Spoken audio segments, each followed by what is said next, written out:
It's the Miscellaneous Podcast. Starring Polly. Get ready for action. And Josh. Prepare for excitement. With a title that says it all. Critics are calling it sensational. Let's get to it. Coming soon. Major luck. Following podcast will contain spoilers and explicit language.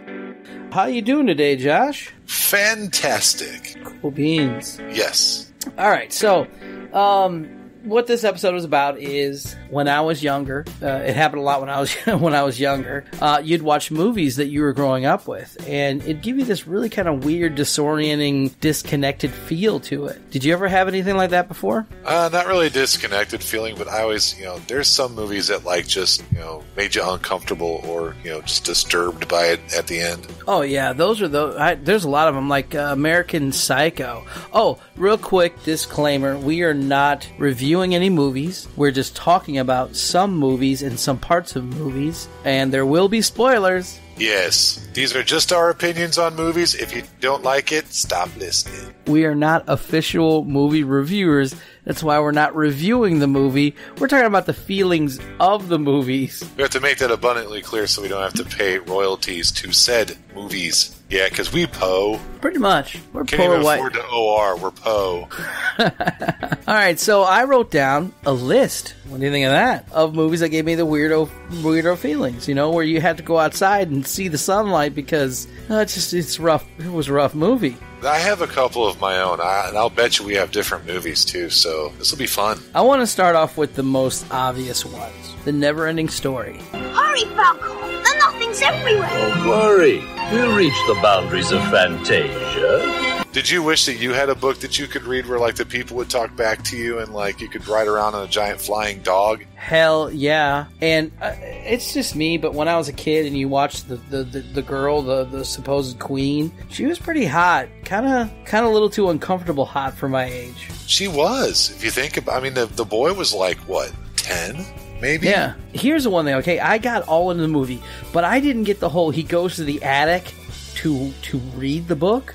What was so special about the attic? Well, just so he could be alone, so he couldn't be bothered. He had his own little space to get into it, 'Cause I was in the whole, throwing the cover over him while he sat there and, he's eating the sandwiches and everything. I'm like, yeah, because that was, it's kid stuff. But attic, dirty, dusty, even the wood, if you remember that, it was all dusty shit everywhere. I would not be laying on the floor breathing that in.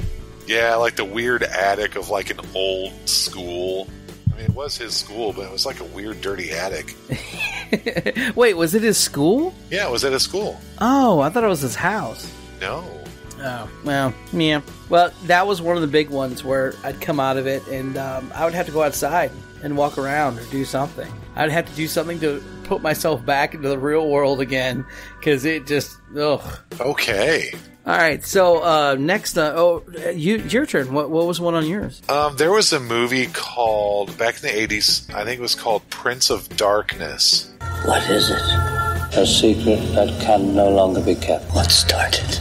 A change in the earth. And, to be honest, I don't remember a lot about it. All that I remember was that I was really afraid of it, and, I didn't sleep for, 3 days after watching it. I was afraid to sleep. Yeah, that was a bad one. And you think it's called Prince of Darkness? Yeah, it's definitely called Prince of Darkness. It was a long movie though. Ooh, 1987 fantasy horror. Yeah, it just was. Oh my god, it had Alice Cooper in it. Yeah, I was really disturbed by it. I couldn't sleep. I was afraid to go to bed. Wow, proving that I'm reading over real quick. Oh, Father Loomis. Either way, yeah, I could see where that could be pretty rough. Hey, you got the guy from Big Trouble in Little China in it. Huh. What do you know? That's pretty cool. There was another one kind of on the lines of yours, but it was a spacey, piratey one. But what it was is that they had these hawk or some kind of people. And I might be confusing movies with different movies too. But it was these really weird bat or hawk-like people that when you ran into them, they would hug you and they'd have this thing and they would digest you right then and there, and then they flap their wings open again and you'd just be bone. Oh my god, what a oh my god. I guess you don't know that that movie or anything. I don't know that one, but holy cow. Oh, it was creepy. I don't know if it was Clash of the Titans, Beastmaster, some pirate movie thing I was looking at. But like even the dude's faces, like they had no mouth or anything. You just see their eyes, and it's like old 80s. So, but it was pretty good graphics for, well, puppeteering. I'm Come here, give Mama a hug. Yeah. Oh, and it was full like with juices and everything because it's digesting you. So it would like pan down to like the feet where the feet would be at, and you just see like shit dribbling down and everything, and then the bones come out. Oh, Lots of skin and stuff like that, probably. Next on my list, Labyrinth. Yeah, we definitely have different movies. Well, I mean, come on. The cinematographic, I believe, of Labyrinth was the one that really got me. Because, pretty much when you get to the bird, you remember the bird part where they're taking their heads off? And you're like, hey, lady, watch take off your head. Yeah, I do remember that. That's where it really got kind of like, that was the point where I was really just so disheveled and just gone from the world. I mean, I'd have to stop the movie and get outside or, talk to a friend.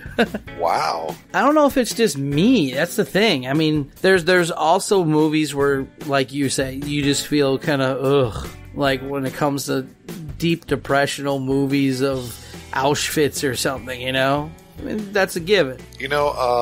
Labyrinth was done by Jim Henson, wasn't it? Yes, it was. Puppeteering? Yep. You can pretty much count on like any Jim Henson movie, Labyrinth, The Dark Crystal. God, his puppeteering were always creepy anyway. Okay, I can agree with you on that one. I remember being scared of Snuffleupagus.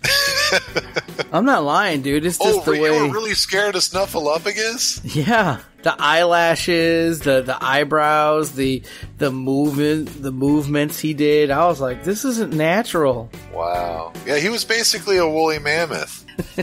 Don't judge me. We definitely have different movies. That's okay. My irrational fear of birds is, whatever. Wait, were you afraid of Big Bird? I wasn't afraid of Big Bird. I'm just afraid of birds in general. I mean, it doesn't matter how big or how small. If they can crack open a seed with their beak, my skin is not as strong as a seed, so I'm terrified. I guess I never thought of it that way. Dude, those little cockatiels, those little damn blue and yellow chirpy birds that everyone has in their house. Oh, yeah. No, sir. Not today. I'll get a tennis racket and swat that thing right out of the sky. Oh, damn, dude. Self-preservation, buddy. Nature versus nurture, Lodge. Okay, so what's your next movie? My next movie was From Beyond. I have horror movies. It's weird. That's fine. There's a lot of movies that gave me kind of weirdo stuff. Yeah, this movie is about a scientist who opens up like a portal to another dimension. What's the name of the movie again? It's called From Beyond. It's another classic 80s movie, maybe early 90s. Oh, it's that one where the guy's pulling like his face down or something. Yeah, this guy opens up a portal to like another dimension, and basically everything just kind of goes wrong for him. He starts hallucinating. Things start coming out of the portal and trying to eat him and kill him and turn him into a gooey pile of mess. And that's pretty much what happens to him, throughout the movie. He gets further and further into his madness, and yeah. What was the rating on it? R for gratuitous nudity? Yeah, probably. Because the 80s had, that's when they first got their nudity ban lifted, and so like every movie had nudity for no reason in it. We're for it. Oh yes, I am pro female nudity. Call me I'll just say female nudity. I'm with you on that. For some reason, Bruce Willis was mad that he couldn't do full frontal nudity in one of his movies. And he was arguing, he's like, girls can do it, why can't I? Why, Bruce Willis? Why would we want to see Bruce Willis in his full? Well, Bruce Willis has every right to be mad because he is correct. If women can do it, why can't he? But here's the deal. No one wants to see your wind chimes, buddy. Yeah, no one wants to see your little Willis. Might not be little. Yeah, Demi Moore. dudes with little with little pendulums don't get good looking chicks. Well, are we talking like? Well, see, here's the thing. You're right. He got her when she was still nice Demi Moore, like Ghost, St. Elmo's Fire. But after G.I. Jane and striptease and everything, I mean, you still want to see her naked and everything, but she kind of lost like the whole sexual appeal to me. No, yeah, I do agree.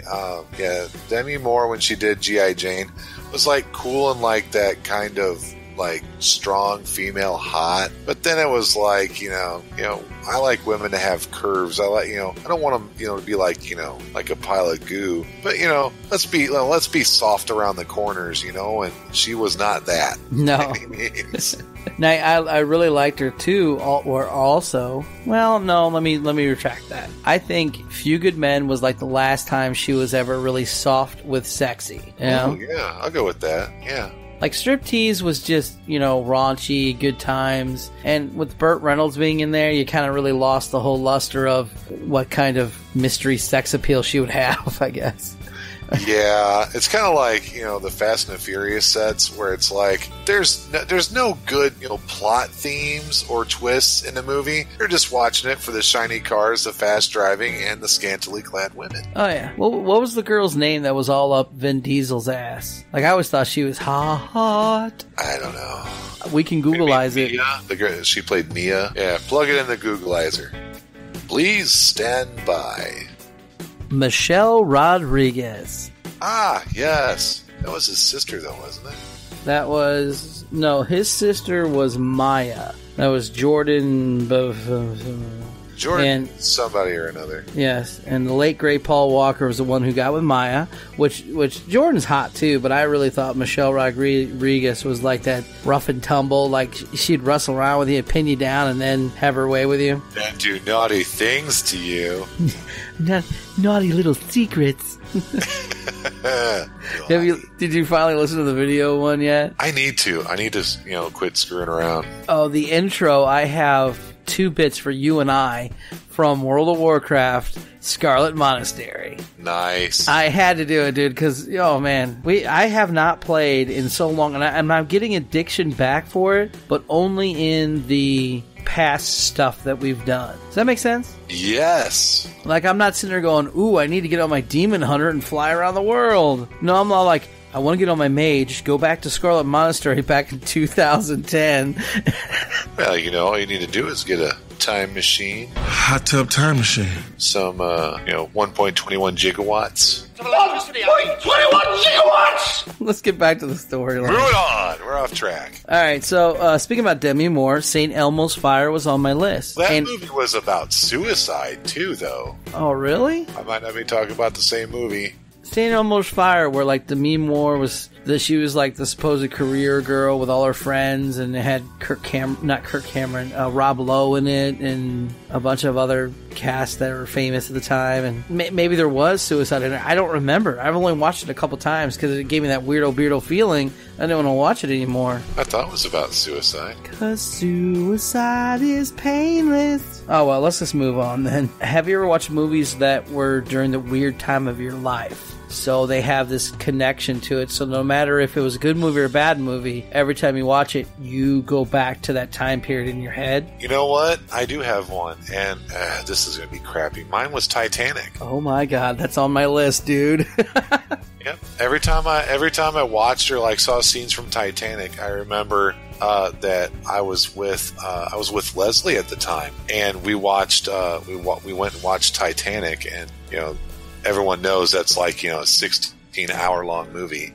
16 hours of hell. Well, in all reality, I mean, the movie isn't that bad, arguably, but, it's a long time. I mean, I remember in the movie theater, they actually had an intermission. Like, you would stop, the lights would turn on, and, they would let you go outside and, buy popcorn and soda, and in 15 minutes, we'll resume our movie. Oh, wow. The Matrix was mine. That was a big one for me, because that was when I was with Megan. And this was before I bought my first house. This movie was big on VHS, and I watched it all the damn time. And that's just gives you that weird feeling of an ex-girlfriend, Trinity! Help!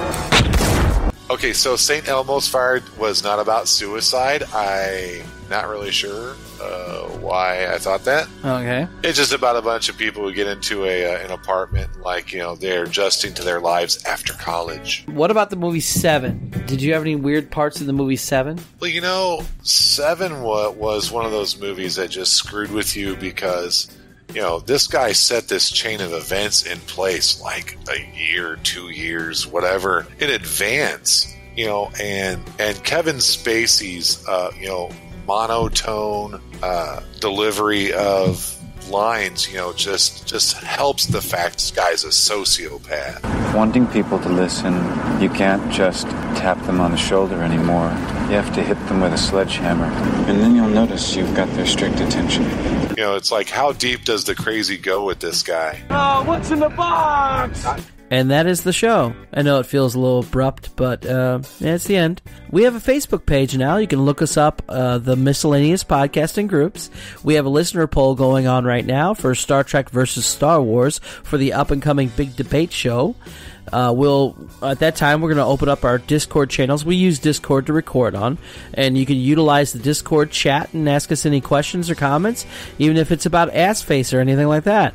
We'll try to get you on the show. On the next episode, we're going to talk about St. Patrick's Day. All right, thank you very much. The Miscellaneous Podcast. We do what we want. Sticking it to the man. Yeah. No, our listeners need professional podcast. We have professional podcasting skills right here. Yeah, sure. This is definitely worth the money that I spent on it. This is definitely worth the testicle I had to sell. Damn. Flipping around so I can lean in, get the sultry tones going. Ooh, yeah, I want a bar stool. Yeah, chairs are dumb. I'm gonna get a stool. I swallowed my tea wrong. Well, I mean, that's why I'm here. I'm the flavor. I'm the reciprocator. Although I'm failing quite miserably at it today. Yeah. It's whatever. Yeah. So we just go scrubbing on the walls and. I don't know if we can continue recording. They're moving stuff and bam, bam. I heard a yeah. Did you see this thing go right by the window? Oh, can you hear the vacuum? Yeah. Yeah, we're gonna stop. Goodbye.